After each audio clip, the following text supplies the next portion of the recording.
Hello and welcome to this week's 4 Pillars of Investment video.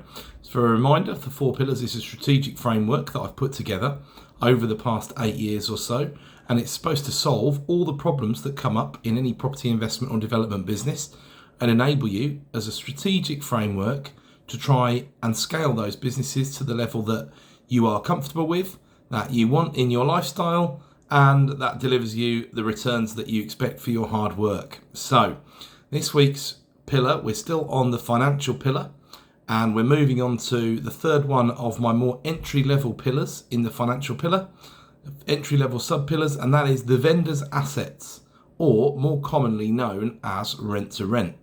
So in terms of rent-to-rent, what is the business model effectively saying?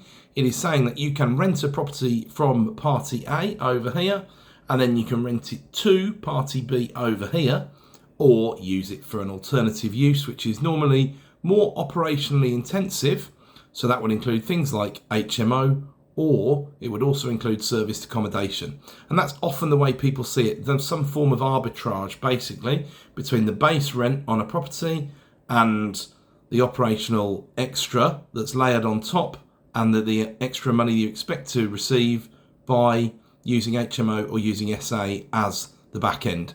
Now, I think that's a bit of a classic error, if I'm honest with you, because there are rent-to-rent models that are run in a much more vanilla way. Northwood properties, who are a large rent-to-renter, have had a rent guarantee scheme for a long time.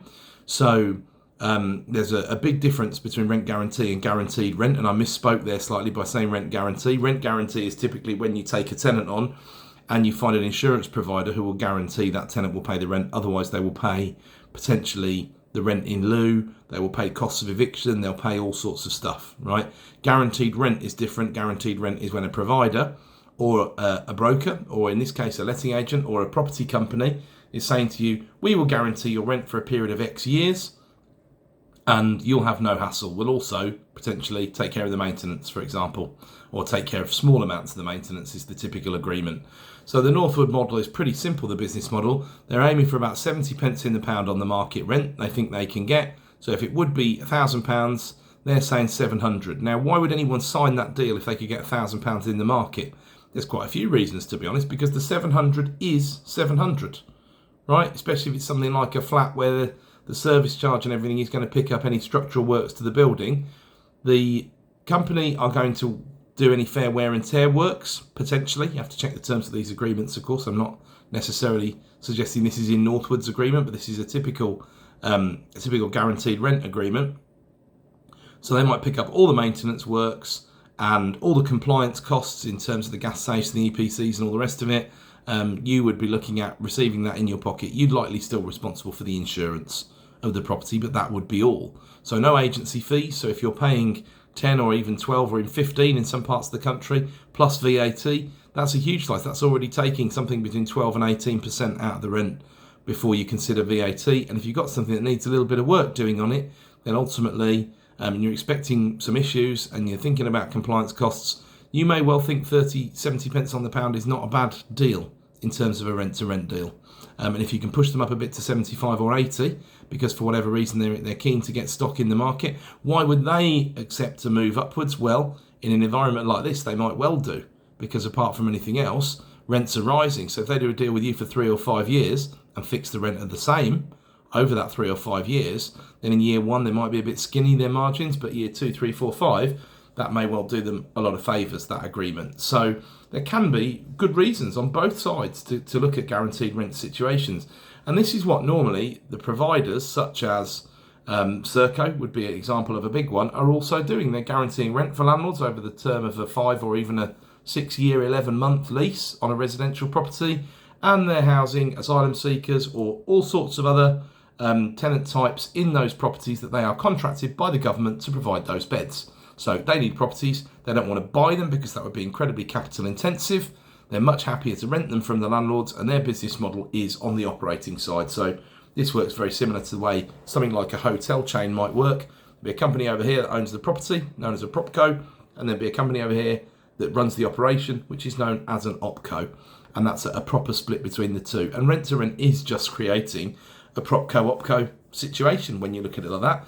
It might just well be that you don't own the underlying asset, but you do run the asset effectively. So there is rent to rent uplift potentially in single lets.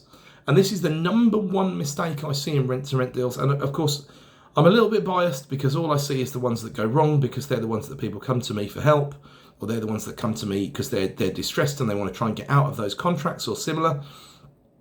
The number one mistake I see when anyone's in any trouble is they're overpaying on a rent to rent deal. They're overpaying on the rent to rent deal. And therefore, if you're starting from, so go back to my £1,000 a month market rent example, they're paying the landlord £1,100 for the privilege of running it as an HMO or as a serviced accommodation unit. And then what you get on the back of that, and you see more and more of this these days, is landlords who are not tired landlords, who are not fed up, who are just trying to squeeze the rent to renters, who for every bit of every penny that they can. If you don't want your operators to make money, I don't think that's much of a business model, because they're just going to go bust really quickly. It's like having a commercial site and having tenants that you squeeze every single juice of the lemon out of. Eventually they just give up because there's nothing on the table for them. If you're going to provide a property and a business opportunity, you've got to provide an opportunity for those tenants to make money in that business. Now, that's again a double-edged sword, because if the tenant isn't running the business well, they're never going to make any money, regardless of how much rent you do or don't charge them. You probably need to get another tenant. But that's a more difficult proposition. And commercial property at the lower end, when you're talking about very small units, that's what you get all the time. You've got a choice of sitting there for 12 months waiting for a good covenant to come in, especially if you've got retail units these days. They might stay empty for years and years. There's just too much retail stock in this country, the complete opposite of the residential property situation. You might sit there for years and years. But anyway, back to the vendor's assets or rent to rent. Why is it on the simpler side of the equation? This is an entry-level strategy. That doesn't mean it isn't performed by people like Serco, who I already mentioned, who are public limited companies. Right? It can be done on a massive scale, and it can be very workable, because property is an unwieldy, capital-intensive, big investment up front, big deposits, all the rest of it. You can't necessarily BRRR all your money out of everything like we've tried to do over the years. You've got to get started somewhere. And even if you can BRRR, there's no such thing as no money down. It's a marketing slogan. There's none of your own money down. Sure, that can happen all the time. But at some point, you need that £1 to sign the lease option, even if you can do it for £1. So the most extreme example of some money down, realistically. Just bear that in mind. So vendors' assets can be, and don't get me wrong, there are tired landlords out there. There are 55% of let property does not have a mortgage against it. So the landlord isn't necessarily looking at the mortgage. And we come back to that old adage in business. People do business with people that they know, like, and trust. The older I get as time goes on, the more and more sympathy / the more and more I am keen on empowering those who are younger than me, and I'm very keen on seeing people, particularly in their late teens or early 20s, who've got a lot of enthusiasm, have got integrity, and have got a real drive, a real want to drive themselves forward. And I see in them something, I'll be really honest, I didn't have that in my early 20s. And I really admire those characteristics. And it makes sense to try and work and partner with and empower those people, because they're going to be around longer than I am, frankly, because in case you haven't noticed, I'm not in my early 20s anymore, right? That's where all the grey hair comes from, all that property stuff. So, vendors' assets, rent to rent, not a bad proposition, right? Often gets a bad name. Why? Because people don't make sure that the landlords who are letting stuff have got a mortgage that allows a rent to rent contract. A lot of them don't. A lot of them don't make sure that rent to rent is allowed under the terms of a head lease or similar document that is controlling a building, when we're talking about a leasehold property like a flat, for example, but not just a flat, any leasehold property. So that needs to be considered. And like I say, it's often confused as just being about serviced accommodation, just being about HMO. It isn't that at all. There are tons and tons of ways to do it. There's a lot going on at the moment in this space where people are rent to renting homes for social HMO for providers. What's going on is they're taking unsecured loans from people in order to deliver the refurb or do whatever's needed, and then trying to sit in the middle of that contract where providers paying well above market rent, right? So maybe go back to my £1,000 market rent, right? Perhaps they can secure a property at 900 because they're reasonably good at securing these things, and perhaps they've got 1,500 at the back end. They've got £600 a month. They see that as great. I can service a loan, a repayment loan in that wedge there. And that's fine on paper. But the people providing these unsecured loans don't realise that what's going on is that because that loan is unsecured, if the provider welches on that lease, taps out, and you could say, look, if it's Serco, it's not going to happen, and it's probably not. But if Serco did get in trouble, what would happen is their leases would get repriced. This is a commercial style arrangement we're talking about here, and there would be what's called a CVA, potentially, right? A creditor's voluntary agreement, where someone comes in and goes, we're just paying too much money for all of these. So instead of the $1,500 we were paying, which gave the person sitting in the middle the room to be able to pull this loan off, right? Instead of that, we've got to pay $1,250 now. So that's how it's going to work.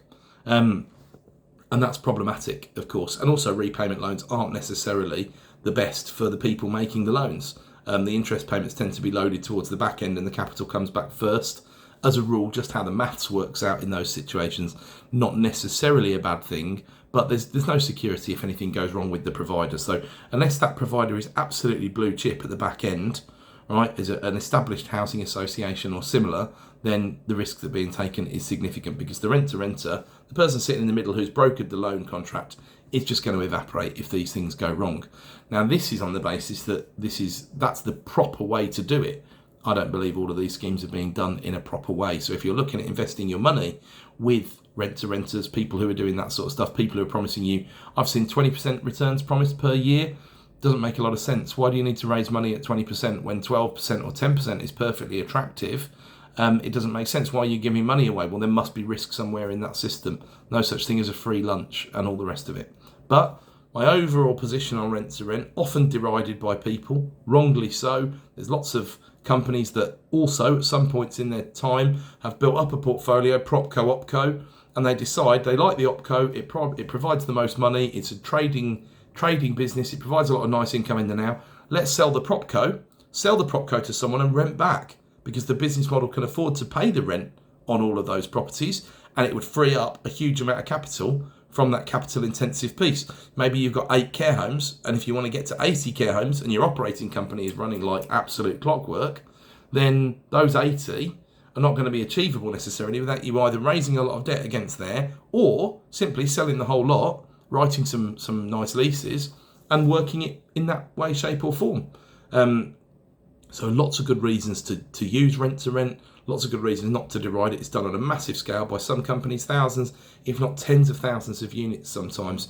So don't throw the baby out with the bathwater, but you do need to ensure insurance companies are aware. You do need to ensure that mortgage conditions aren't being breached.